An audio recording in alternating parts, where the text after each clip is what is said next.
So, when you think about a race car, what do you think of? Well, I almost guarantee that you don't think of this, a Toyota Prius. And yet, the Prius makes such a good race car. Why? So, in today's video, I'm going to show you guys the unlikely hero for the GT300 class, as well as what was the GT500 class. So, stick around to the end to see what the future holds for the Prius in motorsports.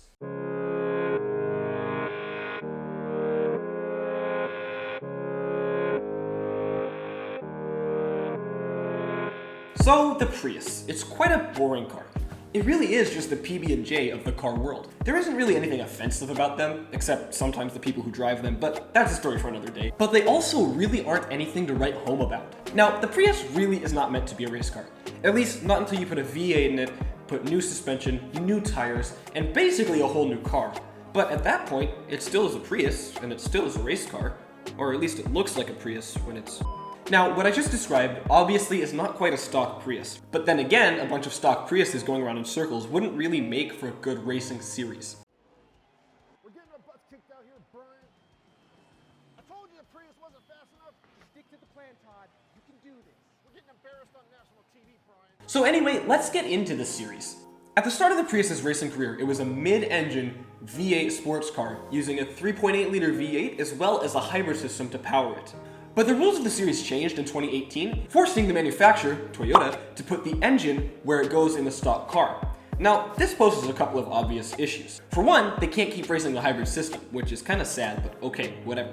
And two, the new rules also stated that the engine needs to be coming from a production car, made by Toyota. So, to keep in touch with the rules of the racing series, they decided to move the engine forward, basically on top of the front axle. Now, they couldn't do this completely because there's not a ton of space there. So, what they instead did was they moved the driver back a little bit and moved the engine back a little bit as well. That way, they could have space for the engine and the cooling components as well as the driver. The three essential things that you basically need to have a race car. Well, aside from also a chassis, a body, and you know, it goes on. And for the engine itself, they needed to switch to a 5.4-liter V8 found in the Lexus RCF GT3 car. Now yes, the rules do state that the engine needs to be manufactured by Toyota. But guess what? Toyota is the parent company of Lexus, which is actually Toyota's luxury subdivision. So, Lexus is known for making cars with bigger engines and more power than Toyota, and so Toyota, because they own Lexus and manufacture a lot of their parts, can use their engines in the racing series. Which is why the Prius does not use an inline-4 like the normal Prius has, but instead uses the 5.4 V8 that can be found in the Lexus RCF cars. This engine, instead of putting out about 300 horsepower, now puts out about 500 horsepower. And more power, baby. More power, baby. More power, baby. More power, baby. Now, that's just the engine. Looking at the rest of the car, a bunch of stuff changed. So, let's take a look at what else changed. Well, to start off, it was, well, basically the whole car. We'll go front to back to make this a little bit easier on you. At the front of the car, we see a splitter. Now, the stock Prius doesn't really come with a splitter, and rightfully so. The Prius really doesn't need a splitter to go from Starbucks to their Save the Turtle convention that they go to each Saturday morning. So to be honest, it doesn't need one because it doesn't need the extra downforce. But the GT Prius definitely needs one. It helps push the car down into the pavement, giving the car more grip, which helps the car handle way better.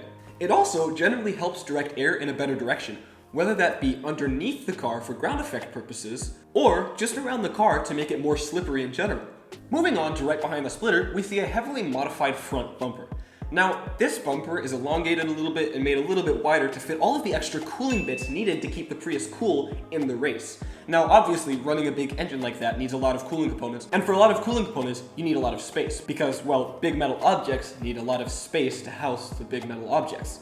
Now, this bumper likely posed a challenge to the engineers who designed the car, because, well, at the end of the day, it still needed to look somewhat like a Prius. But, like I said, through moving the engine back, and consequently the driver a little bit, they made space for the new engine as well as the cooling bits. Doing this made the car a little bit longer in the front, but that was alright because it generally helped the car keep its shape and look like a Prius should. Well, not quite like it should, but kind of like a Prius. Now, moving back to the cockpit, there have obviously been a lot of modifications made to it because, well, you need safety in a race car.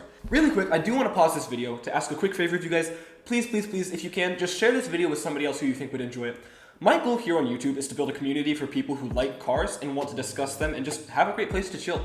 So please, if you like this video, just share it with somebody who you think would like it, because first off, it would let them know that you're thinking of them and that you care about them. And second off, it can help us build our community so that we can all have a better place to hang out. Anyway, back to the Prius. Now, this is where it gets interesting. Looking at the rear, we can see a massive rear wing that helps push those sticky tires into the ground to help give the car more grip upon acceleration and throughout the turns. Now that you know what's been changed about the Prius, what I need you to understand is that Toyota has really created a monster here. They made a race car that was so good that it can outrun Maseratis. Now, not just your run-of-the-mill Maserati Ghibli, but the legendary Maserati MC12. This car was put on the track to test against these Priuses, and it was a whole second a lap slower. Now this car wasn't just put up against the Prius just to test. Oh no, Maserati wanted to enter it into the racing series, but they couldn't because it was too slow.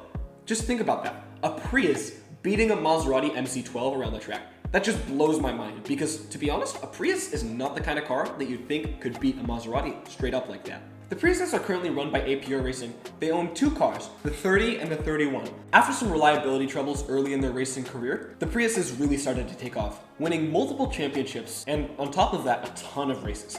So the Prius really made a successful race car, which is surprising because when you think of a race car, the last thing you're going to think of is the grocery getter that the Prius is. Anyway, this has been a bit of a short video, so sorry about that, but thank you guys so much for watching. It means a lot to me. Another great car developed by Toyota was the Lexus LFA, which actually failed terribly upon release. So if you want to learn about that, go click on this video right here where you can learn all about it. Anyway, I love you guys. Thank you so much for watching. Have a great day. And as always, see you guys next time.